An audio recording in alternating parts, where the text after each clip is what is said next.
नमस्कार दर्शकों, बात आज की चैनल के कार्यक्रम टॉप 10 में आपका स्वागत है। मैं हूं निपुण भार्गव और आइए देखते हैं अभी तक की 10 बड़ी खबरें।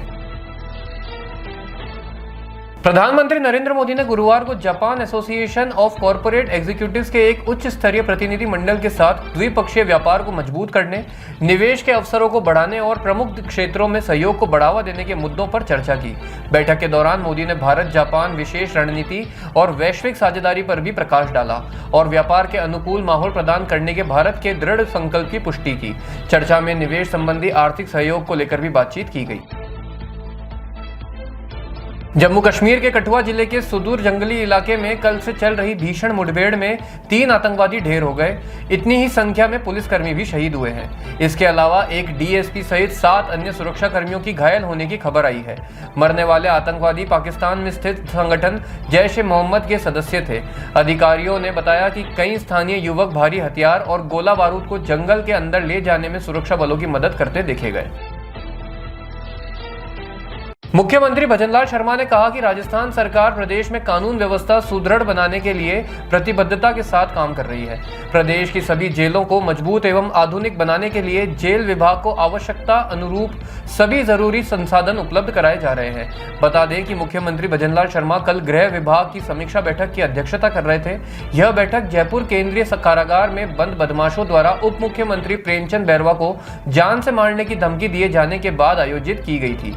इस मामले में पुलिस ने 3 लोगों को हिरासत में लिया है। शर्मा ने जेल विभाग के उच्च अधिकारियों को निर्देश दिया कि जेल परिसर में अपराधियों द्वारा मोबाइल फोन इस्तेमाल करने की घटनाओं पर सख्त कार्रवाई की जाए।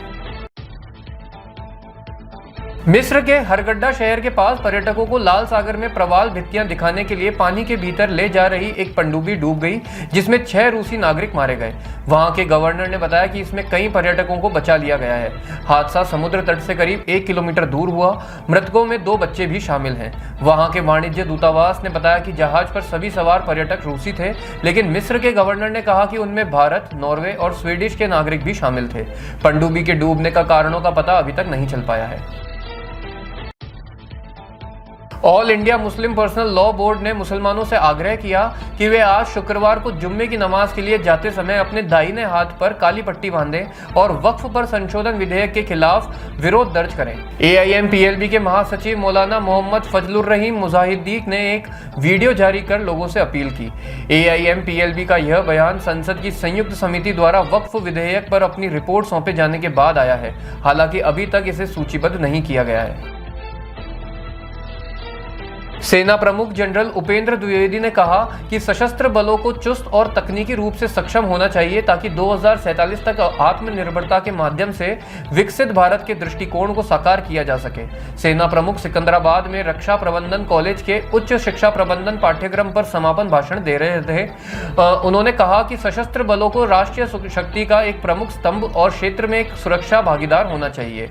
उन्होंने भविष्य की जटिल चुनौतियों का सामना करने में सक्षम, तकनीकी रूप से उन्नत और आत्मनिर्भर बनने की सेना की प्रतिबद्धता का उल्लेख किया।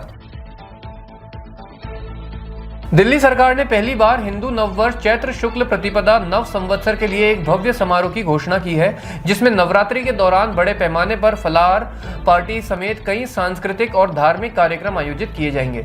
इसके लिए दिल्ली सरकार ने बाकायदा कई मंत्रियों को जिम्मेदारी सौंपी है। समारोह की शुरुआत 30 मार्च को दिल्ली विधानसभा में एक कार्यक्रम के साथ होगी। विधानसभा अध्यक्ष विजेंद्र गुप्ता की अध्यक्षता में होने वाले इस कार्यक्रम में मुख्य अतिथि के रूप में मुख्यमंत्री रेखा गुप्ता शिरकत करेंगी। आधिकारिक आवास पर भारी मात्रा में नकदी मिलने के संबंध में जांच का सामना कर रहे दिल्ली उच्च न्यायालय के न्यायमूर्ति यशवंत वर्मा के इलाहाबाद उच्च न्यायालय में स्थानांतरण के खिलाफ उच्च न्यायालय के अधिवक्ताओं की हड़ताल आज चौथे दिन भी जारी रही, जिससे न्यायिक कार्य ठप रहा। इलाहाबाद हाईकोर्ट बार एसोसिएशन के सचिव विक्रांत पांडे ने कहा कि हमारा संकल्प है कि जब तक इस मुद्दे पर उच्चतम न्यायालय के कॉलेजियम द्वारा ठोस निर्णय नहीं लिया जाता, तब तक हड़ताल जारी रखेंगे। बेंगलुरु में 32 वर्षीय एक महिला का शव सूटकेस में मिला। पुलिस ने बताया कि महिला की पहचान गौरी खेड़कर के रूप में हुई है, जो महाराष्ट्र की रहने वाली थी।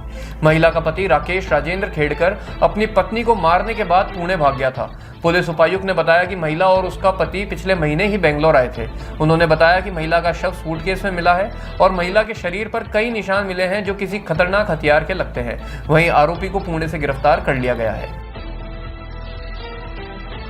ऑस्ट्रेलिया में 3 मई को आम चुनाव के लिए मतदान होगा, जिसमें बढ़ती महंगाई और आवास की कमी मुख्य चुनावी मुद्दा हो सकते हैं। देश के प्रधानमंत्री एंथनी एल्बानीज की वामपंथी लेबर पार्टी लगातार दूसरी बार सरकार बनाने की कोशिश कर रही है। एल्बानीज ने कहा कि हमारी सरकार ने वैश्विक चुनौतियों का सामना करने के लिए ऑस्ट्रेलियाई तरीका चुना है, जो भविष्य के लिए निर्माण करते हुए जीवन यापन की लागत के दबाव से जूझ रहे लोगों की मदद करना है।